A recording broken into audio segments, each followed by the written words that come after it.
Right, we're in Liverpool at the Crazy House. I'm talking to Danny Vaughn. Welcome to the show. Thank you very much. Good to be here again. So it's an acoustic show tonight. What can we expect? Well, it's a little, kind of one-man solo thing. I don't do it too often, but what I did this time was put the word out online and said to everybody that was coming to the shows that they could all have a vote for what they'd like to hear. Sort of without getting crazy, said everybody pick 2 songs, otherwise you just get the list. So I just tallied it all up, and the ones that were most voted for are mostly the ones I'm going to do. There's a few I'm throwing in for my own pleasure. Yeah. But any covers and stuff like that? No, not tonight. Right. This is it's a funny thing. You suddenly discover you have the heavy term of back catalog, which I do. So you suddenly got this material to sift through, and people are always asking, "Oh, you don't do one off this or off that." And since normally in a band situation, I'll, if I'm with Tyketto or my own band, I won't touch on some of the projects like From the Inside.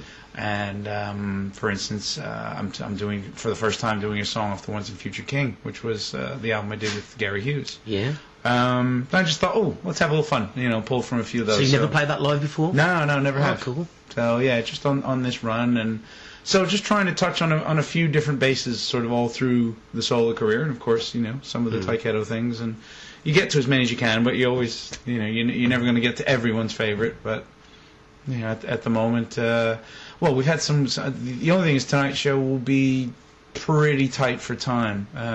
Like last night was in Yardbirds, and they were just like, do what you want. Yeah. So it just kind of went mental. You're up pretty late as well, so everybody will be pretty drunk. Yeah. So yeah, last night was pretty wild, and was joined on stage by Finn from Wasted. Oh, cool. And we sang Heaven Tonight together. So brilliant. That Fantastic. it was a lot of fun. It's apparently all over YouTube already. Yeah. So you've got a new Tyketto album coming out very, very shortly, isn't it? It's this 20th. month, isn't it? Yeah. Yeah. And it's your first one for Frontiers, isn't it? Mm-hmm. Well, for Tyketto, yeah. Yeah. So did you approach them, or did they come to you? Didn't really have to. It's kind of a nice situation to be in where you're fully aware over the years, because I've worked with Frontiers quite a bit.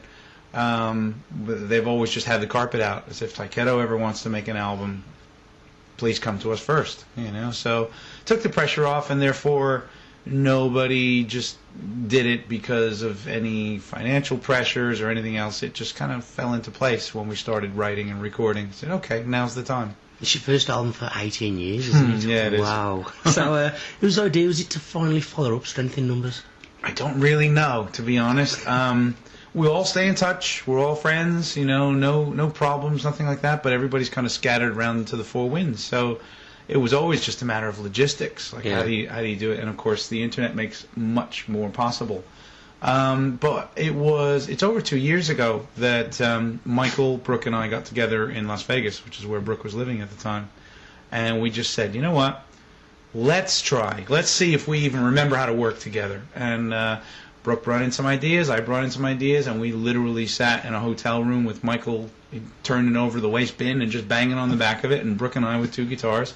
And in a series of, I'd say 4 or 5 days, we had skeletals of 6 or 7 songs that we thought, hey, wait, there's something to this, not just junk, because we're our own worst critics. And it's great to see that you haven't changed the formula. It's like a complete carry-on from the first 2 albums for you. It's like, I think so. It's I fantastic. It's like, I've not heard them before, but I've heard them before. It's like classic Tyketto stuff. Oh, that's good. Yeah. That's good, because it is. What we did is, once we had those like 6 or 7 in place, then we started talking to people.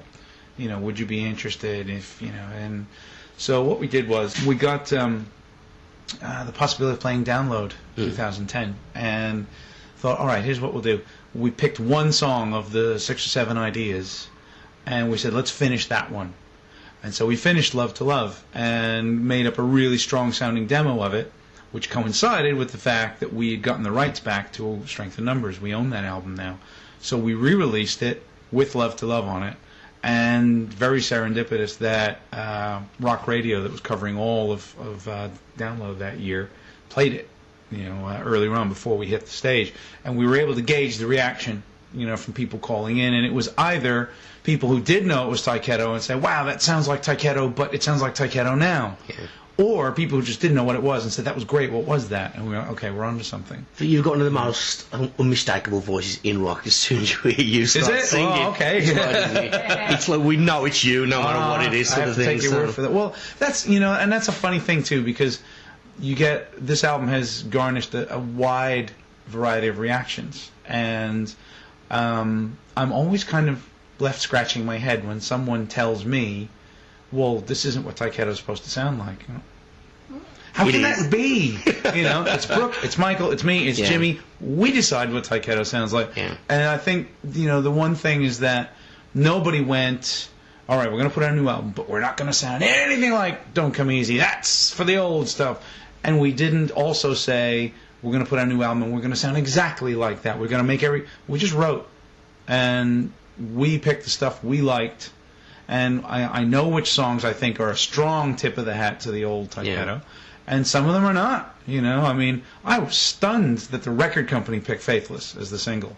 That would have been 8th on my list. I'm like, are you sure? And they go, that's the one we're going to lead with. Okay. So far, it seems to have been a good choice. Well, to me, it's like being reunited with your closest friend that you haven't seen for 20 years. It's absolutely fantastic to have you guys doing another record again. You've got to be really pleased with the way that it's turned out. Because I've been listening to it continuously. Have you? Well, you probably heard it a lot more than I have. Yeah, I probably have, yeah. Because, with me, anything I do, doesn't matter this record, any record I've done, I usually go on about a 6-month hiatus after the work's over where I just don't listen to it. Because it's very hard to just hear the songs.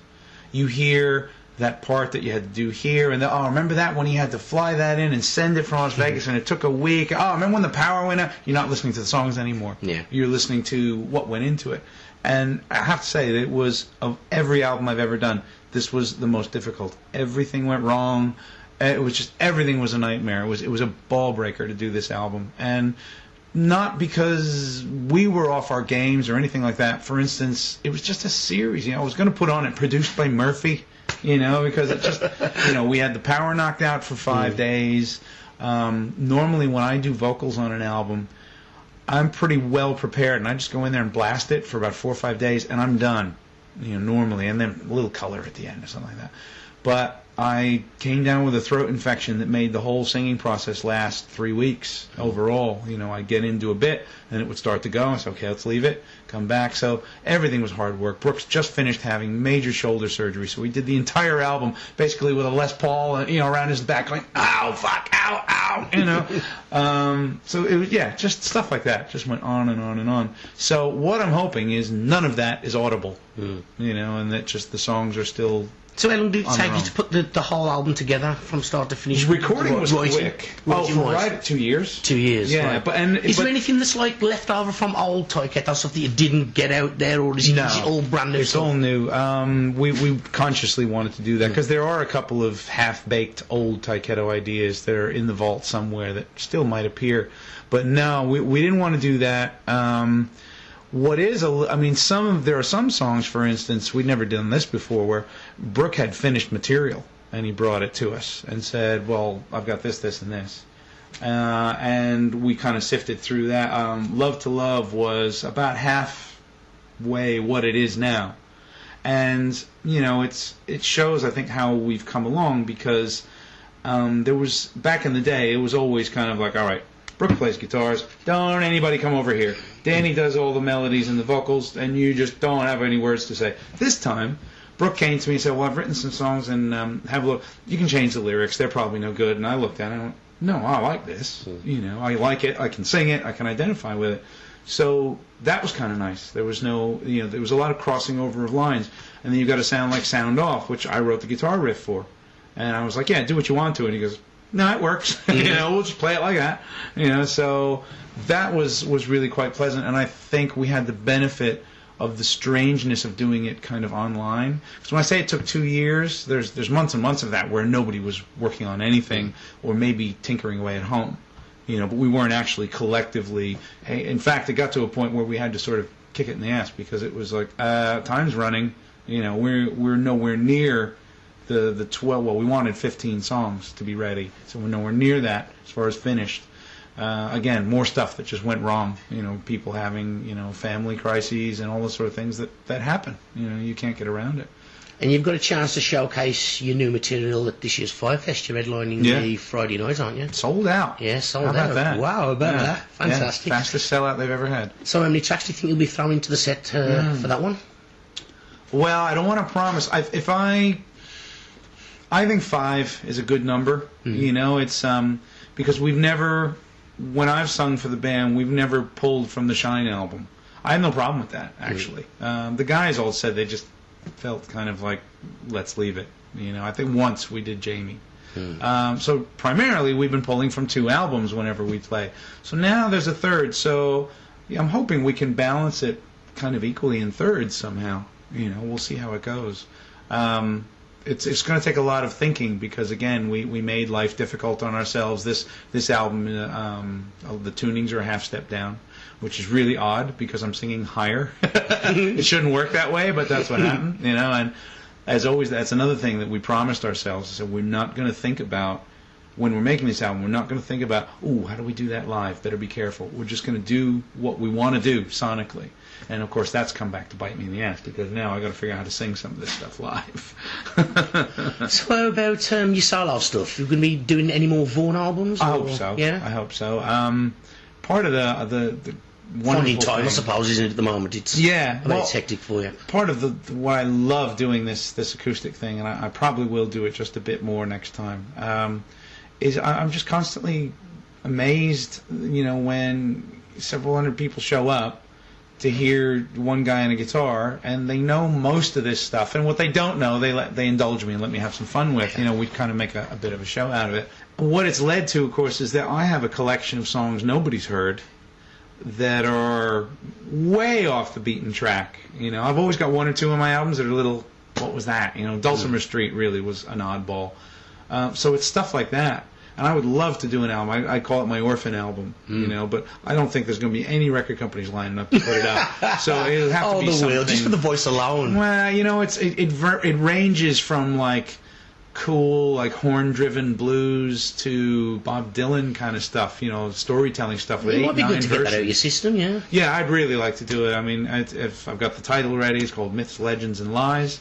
And like I said, it's just over the years, I write a bunch of stuff, and there'd be one who's like, well, I like it, but put it away. And now I've got about 16 of those. So it would be fun, to do something like that.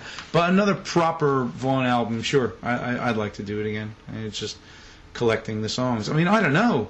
We're on a kind of we're on a bit of a high about this right now, and Brooks still remained in touch and saying, hey, listen, I've just written a couple more riffs. Maybe we could just keep writing. I know he'd like to do a solo album, so I mean, so there's plans for another Tyketto album? Not plans, but the doors are open. Okay, yeah. I mean, if this one absolutely bombs, then no. Well, believe me, there's a buzz around it. I hope so. Yeah, like I said, I'm always more happy about it when I know there are people out there that don't like it. Isn't that weird? Yeah. If all I hear is people coming up to me saying, I love this, I get nervous. But I already know some people are like, well, this isn't Don't Come Easy. I don't like it. Okay, that makes me happy in a way because I like the fact that, because we can't all have the same opinion, can we? I wouldn't trust it if it was just like universally. And to be honest with you, there's some people that have been, in our camp from the beginning of time, big fans of the band that are kind of going, I don't get it. I think the diehard fans are going to love it. I hope so. I mean, there's no question in my mind that it's a grower, and I think in that sense it's more like Strength in Numbers than Don't Come Easy because it's a bit of a juggling act with the variety of moods that are on the album. Don't Come Easy was a streamlined album. It was made in a certain way at a certain time, and it was designed to have a certain sound. And we absolutely accomplished what we set out to do. There's not a thing I'd change on that album. And it's still a classic album now. Well, once that's why I tell everyone, I mean, once you finish it, it's not our album anymore. It's a classic because they say it is. Yeah. It's been taken into people's hearts, which is still gets played at every disco you go to. There's always some sort of Tyketto track playing. So yeah, that's wonderful. So what's happening with you and the Ultimate Eagles? Big tour, and first show kicks off here at the Floral Pavilion. And I know you enjoy doing that a lot as well, don't you? Really I know you're do. a big Eagles fan. I really do. I mean, it's a juggling act. People do ask, why are you doing that? And the answer is quite simply that as a musician, you, especially, as a musician who's no longer 20, you are faced with the fact of, I want to continue making music, singing, playing guitar as my living. This is what makes me happy. This is the dream I had all these years ago. I want to continue down that path. Sometimes doing your own music isn't enough, as far as the basics, getting your phone bill paid. It's a great job, isn't it? It is a great job. And so I got involved with another Eagles tribute band, and I liked what I saw the possibilities were there. I was not entirely happy with the way that band was owned and operated. So we I basically talked to the best members of that band and said, wouldn't you like to try this just on our own backs? So that's what we've done. It's all, it's a band that's owned and operated by everybody in the band, which is probably a huge mistake, but there you go.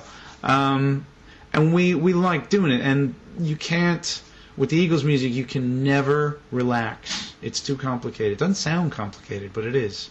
So there's all these. I've never had to play so many different guitars. Yeah, of course. Yeah. And everybody in the band sings. So you've got all these different parts. Sometimes I'm lead, sometimes I'm backing, sometimes I'm high, sometimes I'm low, and your mind is always going, don't forget that. Whoops, and it's the whole show is like that. You settle in after about 5-10 shows where you start to get relaxed. But it's, as I say, it's much more complicated music than it sounds. So what the joy of it is that it's an ensemble thing. There are moments. Peaceful, Easy Feeling, second verse, everybody joins in. I found out a long time ago. When we hit that right, you watch the band, all of us will go like, like little kids, we giggle at each other on stage because when it's right, it's like, oof, it's just that fantastic. I love the sound of human voices, whether it's choir music, whether it's it's African chant, it doesn't matter. Human voices do incredible things. So just going back to Tyketto just for one more moment, this UK show that you're playing at 5, is it an exclusive? It is for this year. But can we expect a Tyketto tour next year? I hope so. The thing about Tyketto is that it's a part-time band at best, and that's simply because people have jobs, lives, children. It's not the old pull up stakes and disappear for 4 months like it used to be. We have very, very limited time. Ask anybody, how long can you leave your job before they don't let you come back? So if Brooke's going to come on the road and there is no way, why would you do an entire new album with Brooke and then have him stay at home? So we might be able to eke out, I'd say, 7 or 8 shows this year in Europe. So then we'll see what happens for next year. Cool. Some very interesting offers have been coming in, though. Nothing concrete at all, but we got an offer from India the other day. I was well surprised. You never played there before? I have been there before, but no, it's not even. I've been told lately that they really have come around to, the melodic rock thing is huge there. I talked to some of the guys in Skid Row when they went over a year or two ago, I think. I said they think they were expecting 2,000 people, and they got something like 12,000. Wow. And just, it's not like they're short of people, so I don't know if it'll happen, but what an amazing thing to happen on the heads of, hoping that anybody even remembers who we are, and you're getting these things coming from all around the world now. Well, it's been fantastic talking to you as usual. Good luck with tonight's acoustic show, and we're really looking forward to see you in Nottingham in October. Thank you.